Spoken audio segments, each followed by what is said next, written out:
right? So now we are going to study about moving coil galvanometer. In short, we name it as MCG, moving coil galvanometer. What is a galvanometer? Galvanometer is a device which is used to measure and which is used to detect and sense the current. A current measuring device is ammeter and a current sensing device is galvanometer. Current किसी भी circuit में पास हो रहा है या नहीं हो रहा, in order to sense that current, in order to detect that current, we use a moving coil galvanometer, right? So it is a device which is used to sense or detect the current, right? What is the principle? The moving coil galvanometer is based on the principle that whenever a current carrying coil is kept in a magnetic field, it experiences a torque. अभी हमने पढ़ा है कि कोई भी current carrying coil किसी magnetic field में रखी होती है तो ये वाला फोर्स और ये वाला फोर्स कैंसिल आउट हो जाते हैं, लेकिन ये वाले फेस पे लगने वाला फोर्स और ये वाले फेस पे लगने वाला force tend to turn the coil. So what we do, we take a iron core, here, say this is iron core, and what we do, we wrap that iron core with a good conductor, for example copper से हम उसे अच्छे से wrap कर देते हैं and we make it a coil, right? Before we study the torque वाला part or before we study what actually happens inside the galvanometer, we will first study that what is the shape of this iron core, because this shape has a very great significance in the construction of the moving coil galvanometer. तो अगर हम बात करें कि ये एक north pole है और ये एक साउथ पोल है और हमने बीच में एक ऐसे कोई कॉइल रख दी, कोई भी कॉइल जिसका शेप रेक्टेंगुलर है, तो ये ऐसे मैग्नेटिक फील्ड लाइंस इसमें से पास होंगी. यहां से थोड़ा सा ऐसे हो सकता है कॉर्नर से, अदरवाइज सारी की सारी मैग्नेटिक फील्ड लाइंस ऐसे पास होंगी, right? Now suppose if the coil is moving, अभी ये कॉइल जैसे ही मूव करेगी तो एंगल इन दोनों के बीच का चेंज होगा, because we know that torque is equal to BINA sine theta. अगर हमें किसी भी कॉइल में मैक्सिमम टॉर्क चाहिए तो ये कंपोनेंट हमें क्या करना पड़ेगा, मैक्सिमम करना पड़ेगा, एंड मैक्सिमम वैल्यू इज 1. तो मैक्सिमम टॉर्क अगर हमें किसी भी कॉइल में चाहिए तो वो क्या हो जाएगा, BINA. हम कुछ ऐसा डिजाइन करें, कंस्ट्रक्शन पार्ट में कुछ ना कुछ ऐसा करें कि कॉइल कैसे भी रोटेट करे उसमें मैक्सिमम टॉर्क आए, मतलब थीटा का जो डिपेंडेंसी है वो थीटा का डिपेंडेंसी फिनिश हो जाए. There should be no dependency on theta. That is what we want. That is how we construct the moving coil galvanometer in such a way that ये कितना भी मूव करे ये टॉर्क हमें maximum ही मिलने वाला है, राइट? अभी ऐसा कैसे होता है, कैसे थीटा की डिपेंडेंसी फिनिश हो जाती है. अभी जैसे ये कॉइल रोटेट करेगी तो थीटा 90 होगा, 85 होगा, 75 होगा, जैसे जैसे कभी 0 हो जाएगा, कभी 15 हो जाएगा, कभी 35 हो जाएगा, तो हम थीटा की डिपेंडेंसी को कैसे बिल्कुल फिनिश कर देते हैं, that we are going to study. So what we do, yes, suppose we have taken a cylindrical magnet. हमने एक सिलेंड्रिकल मैग्नेट लिया और इसको कट कर दिया. सिलेंड्रिकल मैग्नेट को कट करने से क्या होगा, we will get a 2 semi cylindrical pieces और 2 कॉन्केव पीसेस, राइट? ये हमें कुछ ऐसा शेप मिलेगा.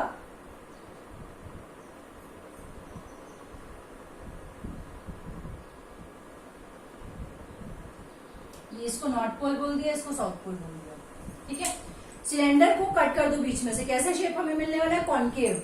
तो ये जो फील्ड मैग्नेट होती है इसका शेप कैसा होता है, इसका शेप होता है कॉन्केव. ये देखो, you can see here the shape is not the, ऐसा शेप नहीं है ये नॉर्थ हो गया ये साउथ हो गया, no, it is not of that shape. It has cylindrical और हॉर्स शू शेप और कॉन्केव शेप. कॉन्केव शेप बनाने से क्या होता है, what is the use of making concave shape? तो लेट अस कंसीडर, ये हमने कोई कॉन्केव शेप के मैग्नेट्स लिए और कॉन्केव शेप के मैग्नेट्स में, अभी ये मैंने कॉन्केव शेप के मैग्नेट्स लिए और कॉन्केव शेप के मैग्नेट्स में ये कॉन्केव शेप के मैग्नेट्स हैं और इसमें मैंने कोई सिलेंडर डाल दिया. This is a cylinder. So that is how the top view look like. ये नॉर्थ पोल, ये साउथ पोल और ये बीच में कैसा आयरन पीस भी कैसा डाला, सिलेंड्रिकल. ये एकदम अटैच हो जाता है, राइट? सो अगर हम टॉप व्यू की बात करें तो ये बीच में आयरन कोर आ गया, right, this is the iron core. ऊपर से ऐसा दिखेगा आयरन कोर, जो कि एक सिलेंडर है, ऊपर से देखेंगे तो सर्कल दिखेगा, तो ये क्या है, आयरन कोर है। ये नॉर्थ एंड साउथ पोल जो कि कैसे लिए गए हैं, कॉन्केव शेप के लिए गए। तो होता क्या है, यहां से जो मैग्नेटिक लाइन ऑफ फोर्स आई वो ऐसे यहां पहुंच गई, यहां से जो मैग्नेटिक फील्ड लाइन आई वो ऐसे गई, यहां से जो मैग्नेटिक फील्ड लाइन आई वो ऐसे निकली, यहां से जो मैग्नेटिक फील्ड लाइन आई वो ऐसे दिखी हमें, और यहां से जो magnetic field line I, and what else, यहां पे भी लगा देते हैं, यहां पे भी एक मैग्नेटिक फील्ड लाइन ऐसे निकली, राइट। जो फील्ड लाइंस ऐसे स्ट्रेट जा रही थी पहले, now the field lines look like this, but that is how we are imagining कि यहां से फील्ड लाइन जो आई अलोंग द रेडियस गई, यहां पे निकल गई। ये वाली फील्ड लाइंस भी क्योंकि चारों तरफ रेडियस है, यहां से गई और ऐसे निकल गई। But if we go about the basic property of magnetic field lines never intersect each other. Agree? If magnetic field lines are not intersecting with each other, what is actually happening inside the iron core? ये हमने एक field line समझ ली, ये वाली field line ऐसे निकल गई, ये वाली फील्ड लाइन ऐसे निकल गई, ये वाली फील्ड लाइन ऐसे निकल गई, ये वाली फील्ड लाइन ऐसे निकल गई, यहां से जाने वाली फील्ड लाइन ऐसे, यहां से जाने वाली फील्ड लाइन ऐसे, और यहां से जाने वाली फील्ड लाइन ऐसे। That is how it is happening, right. But whenever we are talking about this core ऊपर से हमें ऐसे दिखने वाला है। अगर ये कोर है और ये बीच में मैंने आयरन कोर के ऊपर ऐसे मैंने रैपिंग किया है, ये सिलेंड्रिकल कोर लिया, इसको रैप कर दिया कॉपर से।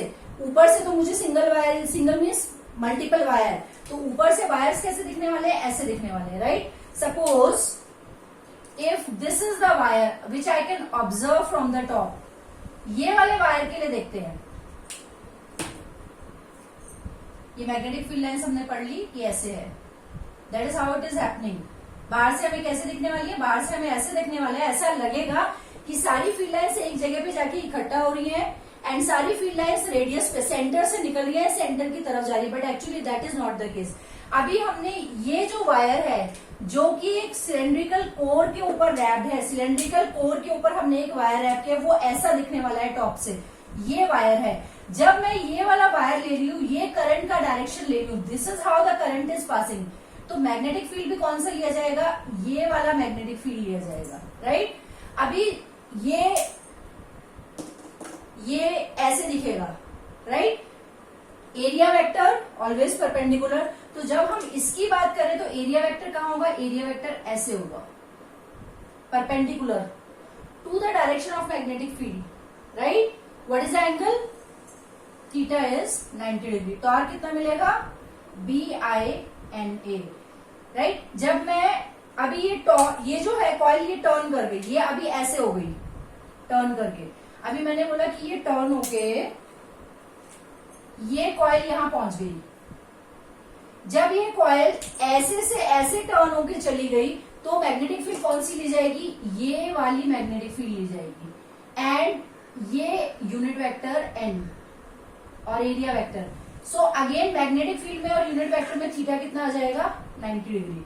तो आर कितना हो जाएगा, मैक्सिमम, दैट इज BINA। कैसे भी ये कॉइल टर्न करे, जैसे जैसे ये कॉइल टर्न करेगी वही वाला direction of magnetic field, and because वही वाला direction of magnetic field, so जो एरिया वेक्टर होगा which is perpendicular to the plane of the coil, the angle between the direction of magnetic field and the coil will always be 90 degree. इससे हमने क्या कर दिया, इससे हमने theta का डिपेंडेंसी फिनिश कर दिया। There is no dependency of theta. कैसे भी कॉइल टर्न करे, कैसे भी टर्न करे, थीटा क्या रहने वाला है, वही वाला मैग्नेटिक फील्ड लेंगे और 90 डिग्री का एंगल होगा। सो हर एक केस में हमें टॉर्क कितना मिलने वाला है, मैक्सिमम मिलने वाला है। इस तरह की फील्ड को हम बोलते हैं radial field. Radial field means along the radius. आप ये वाला ले लो मैग्नेटिक फील्ड, ये वाला ले लो, ये वाला ले लो, वट एवर यू टेक। सो यहां से जाने वाली जितनी भी फील्ड लाइंस होंगी, ये मैं ऐसे बना देती हूं, ये फील्ड लाइंस किसी भी पॉइंट पे टूवर्ड्स द रेडियस है, और क्योंकि टूवर्ड्स द रेडियस है तो always the angle between the magnetic field and the radius will be, and the direction of the coil of current will be always 90 degrees. So that is how by taking the concave shape of magnets we finish the dependency of torque on theta by taking the radial field. Radial field लेने के लिए क्या होगा, हमें cylindrical लेना पड़ेगा, क्या iron core cylindrical, और ये जो नॉर्थ पोल और साउथ पोल है ये भी हमें सिलेंड्रिकल लेना पड़ेगा, and that is how we get the maximum torque. अभी टॉर्क होने से क्या होगा, कॉइल रोटेट करेगी, कॉइल के रोटेशन को काउंटर बैलेंस करने के लिए हम यहाँ पे बहुत ही फाइन टॉर्शनल कांस्टेंट वाला स्प्रिंग लगाते हैं। It is called as hair spring, it is as thin as hair spring. So what happens,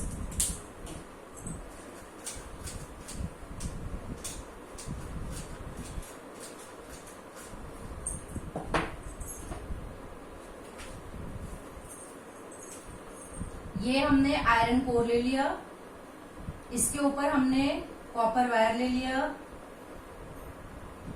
ये हेयर स्प्रिंग ले लिया, ये यहाँ पे एक रिजिड सपोर्ट या रिजिड फ्रेम कह दो वो होता है, यहां से हम करंट भेजते हैं, दो टर्मिनल्स T1 एंड T2 जैसे भी कह दो इसको, T1 एंड T2, यहां से करंट एंटर करता है, करंट करंट करंट ऐसे फ्लो करके वापस आता है, राइट। और यहाँ पे हमारा मैग्नेट होता है, कॉन्केव शेप का मैग्नेट है ये हमारा, north and south. Magnetic field lines look like this, radial, always radial, ये बहुत क्लोज होता है। For diagram I am drawing it a bit बिगर, ऐसे मैग्नेटिक फील्ड लाइंस निकलती हैं। और यहाँ पे आपका ये हमारी आयरन कोर हो गई, आयरन कोर, और यहाँ पे आपका यहाँ पे अटैच होता है एक पॉइंटर, और ये पॉइंटर हमारा स्केल से जुड़ा होता है, जो कि आपको गैल्वेनोमीटर में दिखता है। आपको क्या दिखता है, सिर्फ ये पॉइंटर दिखता है या इंडिकेटर दिखता है, और यहाँ पे हमारा स्केल होता है। हमें कितना पार्ट दिखता है गैल्वेनोमीटर का, हमें सिर्फ इतना पार्ट दिखता है, उसके अंदर ये सब है, right. So what it has a iron core, it has a copper winding which converts the iron core into a coil. It has a horseshoe or concave shape magnets, it has a hair spring, अभी hair spring का क्या काम है, the movement, because current carry करते ही coil पे क्या होगा, एक टॉर्क एक्सर्ट होगा। जैसे ही ये टॉर्क एक्सर्ट होगा, यहाँ पे नीचे क्या जुड़ा हुआ है, एक हेयर स्प्रिंग। जैसे ही ये डिफ्लेक्टिंग टॉर्क आएगा, the moment deflecting torque starts, it get balanced by a counter torque, and that counter torque is created by a hair spring, right. It has a very very high torsional constant, very very low torsional constant. Torsional constant low होने का मतलब ये बहुत ही soft spring है। Soft spring का मतलब इसका torsion constant immediately इस कॉइल को वापस ले आएगा, जैसे ही कॉइल टर्न करेगी वैसे ही ये इसको इमीडिएटली वापस ले आएगा। Counter balancing the deflecting torque and restoring torque. जैसे ही ये डिफ्लेक्टिंग टॉर्क होगा, इसके अंदर एक रीस्टोरिंग टॉर्क डेवलप होगा जो इस कॉइल को वापस ले आएगा। लेकिन उतनी देर में क्या होगा, उतनी देर में जैसे ही ये मूव करेगा, ये पॉइंटर मूव कर जाएगा, और जितना पॉइंटर मूव करेगा उतना ही हम क्या करते हैं, हम करंट रीड कर लेते हैं कि गैल्वेनोमीटर का पॉइंटर 30 पे आ गया तो करंट कितना है सर्किट में, 30 milli ampere is the current. Now the mathematical part.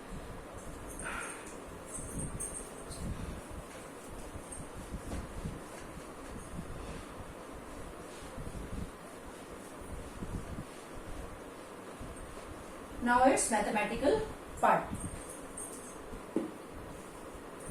right? So at equilibrium, deflecting torque is equals to the restoring torque. Deflecting torque में थीटा का डिपेंडेंसी नहीं है, तो what we can write deflecting torque as BINA is equals to, जैसे हमने पढ़ा था 11th में, force is equals to KX, if you remember, ये हमने इसमें पढ़ा था हुक्स लॉ स्प्रिंग के लिए यूज करते हैं. F इज इक्वल टू के एक्स वेयर के इज अ स्प्रिंग कांस्टेंट. तो फोर्स का काम कौन करेगा? टॉर्क. एक्स का काम कौन करेगा? थीटा. राइट. सो के फाई कह दो इसको. राइट. हमने कहा डिफ्लेक्टिंग टॉर्क इज BINA. इस डिफ्लेक्टिंग टॉर्क को बैलेंस करने के लिए रीस्टोरिंग टॉर्क आया. हमें पता है restoring force is given by K into X. Negative sign हम यहाँ पे इग्नोर कर रहे हैं. We are only taking magnitude. So K क्या होता है यहाँ पे? स्प्रिंग कांस्टेंट और टॉर्शनल कांस्टेंट. X क्या होता है? डिस्प्लेसमेंट. लेकिन यहाँ डिस्प्लेसमेंट का काम कौन कर रहा है? एंगल. सो हम इसको क्या लेंगे? K into 5. It means I is equals to K upon NBA 5. I is equals to G5. अब ये G क्या है? Right. When we are constructing a galvanometer, जब हम गैल्वेनोमीटर का कंस्ट्रक्शन कर रहे हैं तो उसका टॉर्शनल कांस्टेंट जो भी हम उसमें हेयर स्प्रिंग यूज कर रहे हैं, हेयर स्प्रिंग का टॉर्शनल कांस्टेंट जो भी होगा that K value is fixed. Number of turns of the coil हमने 100 टर्न्स का बनाया, 1000 टर्न्स का बनाया, that is fixed. Magnetic field once the galvanometer is constructed is also fixed. हम वो चेंज नहीं कर सकते, एक बार कंस्ट्रक्शन हो गया. Area of the coil is also fixed. So ये चारों चीजें किससे रिलेटेड है? कंस्ट्रक्शन के टाइम में हम इनको फिक्स कर देते हैं because these are related at the time of construction of galvanometer. So all these constants combinedly is named as a galvanometer constant. So I is equal to G into 5. 5 is the angle. जितना turn किया coil ने वो जो angle है that angle is deflecting angle is 5. So I is equal to G5 where G is called as galvanometer constant and G is a constant of fix which is decided at the time of construction of the galvanometer. अभी ये अगर constant हो गया तो can't we write I proportional to theta? This is the working of the galvanometer. जितना move करेगा coil उतना ही pointer या इंडिकेटर हिलेगा और जितना पॉइंटर या इंडिकेटर हिलेगा उतना ही हम क्या चेक कर लेंगे? We can tell that much current is flowing in a circuit and that is how a moving coil galvanometer works.